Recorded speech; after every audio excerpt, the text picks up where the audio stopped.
জীবনটাকে যত সহজ করে নিবে ততই জীবনটা সুন্দর। জীবনে কিছু জটিলতা বা কষ্টকে প্রশ্রয় দেওয়া যাবে না। হাই এভরিওয়ান, সকলেই ভালো আছেন? আলহামদুলিল্লাহ, আমরা সবাই ভালো। আজকে কি রান্না করি সেটা আমি আপনাদের মাঝে শেয়ার করব। আর এই রান্নাটা হচ্ছে আমি মার কাছ থেকে শিখেছি। শাক রান্না চিংড়ি দিয়ে, সেটা অবশ্যই আপনাদের মাঝে শেয়ার করব। সেটা আপনাদের ভালো লাগবে, অবশ্যই পুরো ভিডিওটা সবাই দেখবে। এখানে আমি গুঁড়া মশলা, মরিচ, হলুদ গুঁড়া, ধনিয়া গুঁড়া, জিরা গুঁড়া, তারপর লবণ আর হচ্ছে বাটা মশলা, রসুন বাটা দিয়েছি। এখানে অবশ্যই রসুন বাটাটা দিতে হবে, তা না হলে শাকের টেস্ট আসবে না। এই রসুন বাটা দিয়ে ভালো করে মশলাটা কষিয়ে নিতে হবে, তা না হলে কাঁচা গন্ধ থাকবে। এই মশলাটা ভালো করে কষিয়ে নেওয়া হয়ে গেলে এখানে কাঁঠালের বিচি দিয়ে আমি আবারও ভালো করে মশলাটা কাঁঠালের বিচির সাথে মিক্সড করে নিব এবং ভালো করে আবারও কষিয়ে নিব।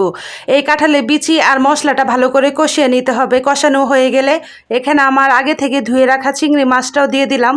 দিয়ে ভালো করে কষিয়ে নিতে হবে 5 থেকে 10 মিনিট। কাঁঠালের বিচি আর চিংড়ি মাছটা ভালো করে কষিয়ে নিয়ে দেখতে পাচ্ছেন উপরে তেল উঠে আসছে। এই পর্যায়ে আমার কেটে রাখা, ধুয়ে রাখা এই শাকটা দিয়ে দেব। এই শাকটা হচ্ছে পানি দেওয়া যাবে না এই রান্নার মধ্যে। এই শাক থেকে যা পানি উঠবে সেটা দিয়ে রান্না হয়ে যাবে। আর এই শাকটাকে কিভাবে রান্না করে খান অবশ্যই কমেন্টে জানাবেন। আমাদের এলাকায় এই শাকটা এভাবে রান্না করে খায়, তাই এই শাকটা আমি আপনাদের মাঝে, আর এভাবে চিংড়ি দিয়ে খেলে অবশ্যই অনেক টেস্ট হয়। এটা খাওয়ার পর তো আমি অবশ্যই আপনাদের ভিডিওটা দিলাম। এই পর্যায়ে আমি শাকগুলো আর মশলার সাথে ভালো করে মিক্সড করে নিতে হবে নেড়ে চেড়ে। এখানে আমার 5 থেকে 10 মিনিট নেড়ে চেড়ে মিক্সড করে দিতে হবে যাতে তলার গায়ে না লেগে যায়। দেখতে পাচ্ছেন শাক থেকে অনেক পানি উঠে আসছে। এই পানি দিয়ে সব কিছু সিদ্ধ হয়ে যাবে। আর এই পানি বা এক্সট্রা পানি দিলে আপনার শাকের টেস্ট নষ্ট হয়ে যায়। তারপর এভাবে আমি ঢেকে 5 থেকে 10 মিনিট শাকটা রান্না করে নেব।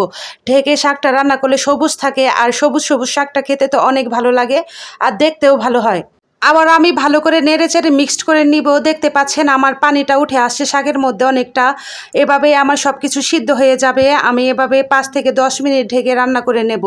আপনাদের এলাকায় এই শাকটাকে কি নামে চিনে অবশ্যই জানাবেন। দেখতে পাচ্ছেন এই শাকটা অনেকটাই পানি শুকিয়ে গেছে।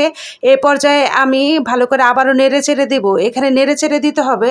আর লবণ কম হয়েছিল মনে হয়, তারপর আমি একটু লবণ দিয়ে দিলাম। লবণ দিয়ে আবারও ভালো করে নেড়ে চেড়ে দিব। অবশ্যই এই শাকটা একটু কাঁঠালের বিচিগুলো থেতলে দিতে হবে, তা না হলে আমার কাছে ভালো লাগে না। আমি একটু থেতলে দিলাম। আর দেখতে পাচ্ছেন শাকটা কত লোভনীয় হয়েছে, আর খেতে অনেক টেস্ট হয়েছে। আর এই গরমে শাকসবজি খেতে অনেক ভালো লাগে। আর ঈদের পরে তো গোশত খেতে খেতে একদম মুখটা অনায়াসে অরুচি চলে গেছে। খাবার খেতে খেতে আর হচ্ছে প্রচণ্ড গরম, আর এই গরমে তো প্রচণ্ড শাকসবজি খেতে ভালো লাগে। এজন্য এই রেসিপিটা আপনাদের মাঝে শেয়ার করলাম। রেসিপিটা কেমন হয়েছে অবশ্যই জানাবেন।